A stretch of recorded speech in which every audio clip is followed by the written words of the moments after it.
j'étais celui qui a ouvert le sujet de l'eau. Le 30 octobre, on parlait de l'eau en Guadeloupe. On n'avait jamais parlé auparavant au niveau national de la question du financement de l'eau. Je l'ai posé au niveau national. 5 jours après, une semaine après, il y a eu une visite du Premier ministre et qui a mis dans ses valises, entre guillemets, Sébastien Lecornu. Grâce à cela, il a eu un nom. Aujourd'hui, il porte un nom. Il est inconnu au bataillon. C'est grâce à ce déplacement. J'ai organisé une réunion à l'aéroport sur la question de l'eau et on a placé au niveau national la question de l'eau. Le résultat aujourd'hui, c'est 71 millions qui étaient injectés. On tournait en rond entre nous. On parlait de la gouvernance de l'eau. Et moi, j'ai travaillé beaucoup sur ce sujet-là, puisque moi, je viens aussi de la profession. J'ai eu 36 ans fidélité. J'ai commencé à travailler très tôt et dans une seule entreprise. Donc, je suis un administratif, un financier de cela. Donc, avec mes collègues, bon, 36 ans quand même, on connaît comment ça fonctionne. Je leur ai dit, la question de la gouvernance était importante, mais aujourd'hui, c'est la question du financement des investissements dans l'eau. Et on avait fait le calcul, on disait 1 million, 900 millions, bref. Et ce jour-là, je me souviens, j'avais lancé le chiffre des 800 millions. 600 millions pour l'eau potable, 250 à 300 millions presque pour l'assainissement. Parce que j'avais pleine conscience qu'aucune collectivité réunie, qu'une des collectivités, même si on les réunissait, ne pouvait régler le problème. Il s'agissait d'une solidarité nationale à faire. Et je posais le problème en disant que ce n'est pas la faute à X, Y. Nous avons accumulé des retards. Puisque depuis ce qu'on appelle la FNDAE, les fonds d'adduction d'eau potable qui ont disparu et tout, dans les années 50, 60, construire une salle des fêtes, c'était politique parce qu'on voyait la salle des fêtes. Enfouissement des réseaux, ce n'était pas politique parce que ça ne se voyait pas. C'était l'époque. Mais 40 ans, c'est une durée entre 40 et 45 ans pour un réseau. Mais on a continué. Si on avait fait du renouvellement par morceaux, par tranche, on ne serait pas là. C'est parce que tout est venu sur nous, malheureusement, et il faut les faire.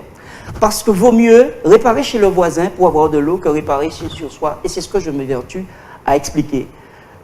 Faire des politiques de chapelle sur l'eau, ça ne peut pas marcher.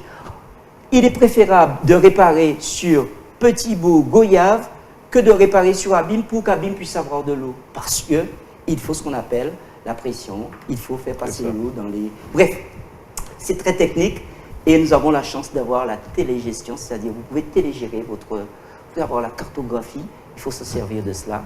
Donc aujourd'hui, je me réjouis, 71 millions, il faut les consommer.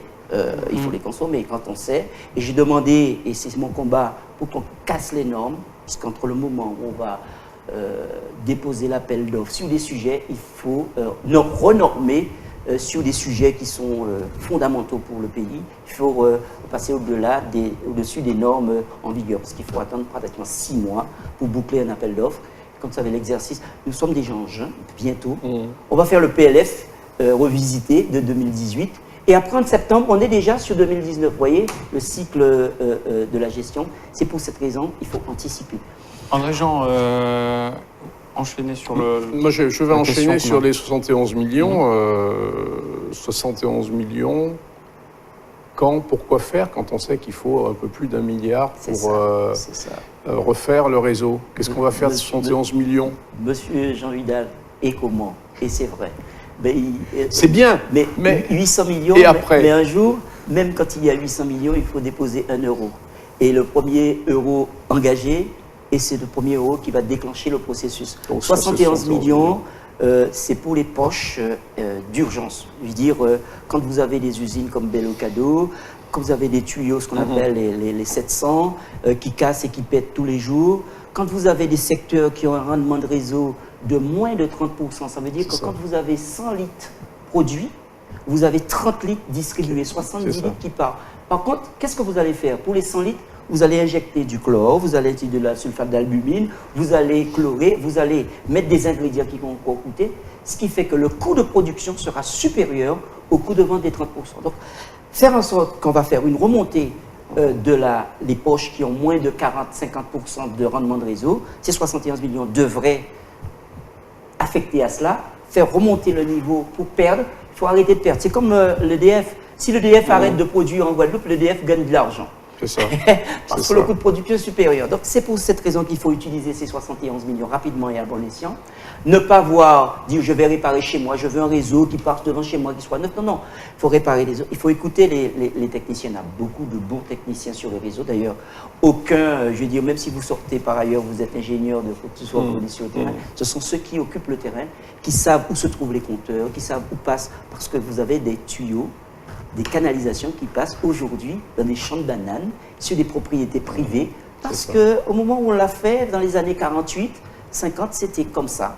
Eh bien, quand il y a des casses, il y a des difficultés, puisqu'entre-temps, il y a eu des barrières, entre-temps, il y a eu des clôtures. Bref, ces investissements-là, en tout cas, cette somme-là doit pouvoir contribuer à aller au plus vite et au plus efficace. Moi, ce que je demande et ce que je souhaite, c'est qu'on puisse dire aujourd'hui, avant les 71 millions, sur tel secteur, on est à 30% de rendement de réseau. On fait une simulation, après les 71 millions, on peut gagner 4-5 points.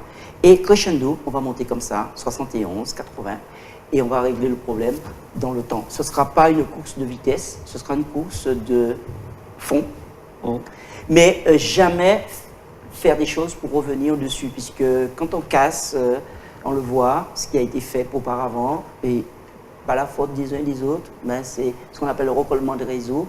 On a cassé des routes, on a refait des surfaces, et puis on vient recasser un mois après parce que tous les travaux n'ont pas été réalisés convenablement.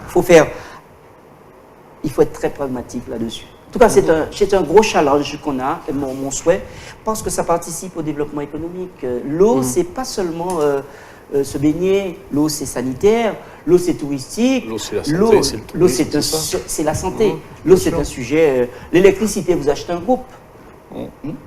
Vous avez. Pour l'eau, il faudra acheter des citernes.